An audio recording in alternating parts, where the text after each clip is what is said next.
વિભાગમાં આપણે બરાબર એ જ સમજવાના છીએ કે આ સુધારો કોઈ સામાન્ય પ્રક્રિયા નથી, પણ ખેડૂતોના મૂળભૂત અધિકારોની સુરક્ષા માટે લેવાયેલું એક અનિવાર્ય પગલું છે.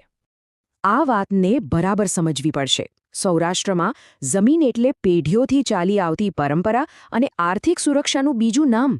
એટલે જ જ્યારે જમીનને લગતો કોઈ કાયદો બને કે બદલાય ત્યારે તેની સીધી અસર ત્યાંના લોકોના જીવન પર પડે જ પડે. હવે આવીએ મૂળ સમસ્યા પર. જૂનો કાયદો બન્યો તો સારા ઈરાદાથી જ હતો, ખેડૂતોની મદદ કરવા માટે. પણ એમાં કેટલીક એવી ખામીઓ રહી ગઈ હતી, એવી છટકબારીઓ હતી, જેના કારણે ન્યાય મળવામાં વર્ષોના વર્ષો નીકળી જતા અને બધે અનિશ્ચિતતાનું વાતાવરણ હતું. આપણે જે કાયદાની વાત કરી રહ્યા છીએ તે આ છે 1949નો સૌરાષ્ટ્ર ઘરખેડ વટહુકમ. એનો હેતુ જમીનના વ્યવહારોને નિયંત્રિત કરવાનો હતો, પણ સમય જતાં એની અમુક કલમોમાં સ્પષ્ટતાનો જે અભાવ હતો ને, એ જ મોટી મુશ્કેલી બની ગયો. હવે આ જુઓ, આ ખરેખર બહુ જ રસપ્રદ છે. આનાથી સમસ્યાનું મૂળ સમજાઈ જશે. જુઓ, કલમ 75 શું કહેતી હતી કે ભાઈ ગેરકાયદે કબજો ખાલી કરાવો, બરાબર, પણ જમીન મૂળ માલિકને પાછી ક્યારે મળશે એની કોઈ સમયમર્યાદા જ નહીં. અને એવું જ કલમ 75A દંડની જોગવાઈ તો હતી, પણ એ દંડ ભરવાનો ક્યારે એની પણ કોઈ ડેડલાઇન નહીં. બસ આ જ છટકબારીઓ હતી, જેનો સીધો મતલબ શું થયો? કેસ વર્ષો સુધી લટકતો રહે. તો બસ આ જ બધી સમસ્યાઓના ઉકેલ માટે એક નવું અને વધુ મજબૂત કાયદાકીય માળખું આવ્યું છે. આ સુધારો સીધો જ પેલી છટકબારીઓને નિશાન બનાવે છે અને એને કાયમ માટે બંધ કરી દે છે. અહીં એક વાત ખાસ સમજવા જેવી છે. આ કોઈ નાના મોટા ફેરફાર નથી. આ સુધારા આખી પ્રક્રિયાને, આખા સિસ્ટમને નવેસરથી ગોઠવે છે, જેથી ઝડપ અને સ્પષ્ટતા મળે. એમ કહી શકાય કે વિલંબ અને અનિશ્ચિતતાના દિવસો હવે પૂરા થયા. તો ચાલો જોઈએ કે આ નવી પ્રક્રિયા કામ કેવી રીતે કરશે. હવે બધું એકદમ સ્ટેપ બાય સ્ટેપ અને સ્પષ્ટ છે. પહેલા કલેક્ટર તપાસ કરશે. જો વેચાણ ગેરકાયદેસર સાબિત થયું તો ખરીદનારને જમીન પાછી આપવા માટે 3 મહિનાનો પાક્કો સમય મળશે.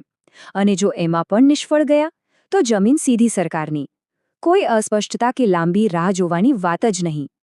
આ આંકડો ખાસ યાદ રાખજો, 3 મહિના.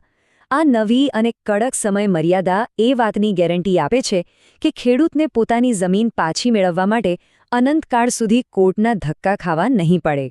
જમીન પાછી મેળવવી એ તો એક વાત થઈ, પણ જેણે ગેરકાયદેસર કામ કર્યું છે એને સજા પણ થવી જોઈએ, બરાબર? એટલે આ સુધારો નાણાકીય દંડની પ્રક્રિયાને પણ પહેલા કરતાં ઘણી વધારે કડક બનાવે છે. અને આ રહ્યો બીજો મહત્વનો આંકડો, માત્ર 1 મહિનો. હવે ગેરકાયદેસર ખરીદનાર જાણી જોઈને દંડ ભરવામાં મોડું કરીને કેસને લટકાવી નહીં શકે. 1 મહિનાની અંદર દંડ ચૂકવવો જ પડશે. અને હા, આ દંડ કોઈ નાની સૂની રકમ નથી.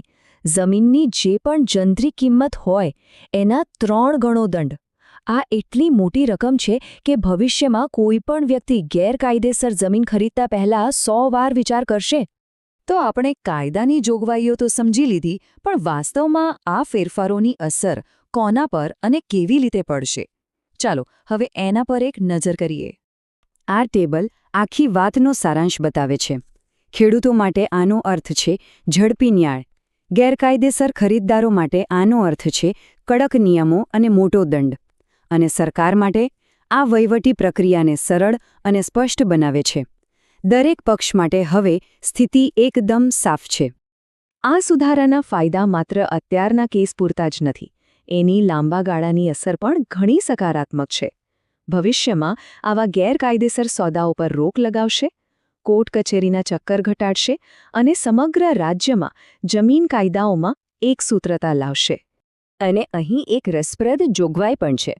માની લો કે કોઈ ખરીદદાર નિયમોનું પાલન ન કરે અને જમીન સરકાર હસ્તક જાય, તો એ જમીન બિનઉપયોગી નહીં રહે.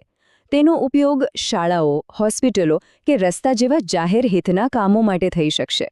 એટલે કે આખરે ફાયદો તો સમાજને જ મળવાનો છે. તો આ સમગ્ર ચર્ચાના અંતે આપણે એ નિષ્કર્ષ પર પહોંચી શકીએ કે આ સુધારાનો મુખ્ય ઉદ્દેશ્ય એક વધુ ન્યાયી, પારદર્શક અને કાર્યક્ષમ વ્યવસ્થા બનાવવાનો છે. આખરે બધી વાત ખેડૂત પર આવીને અટકે છે.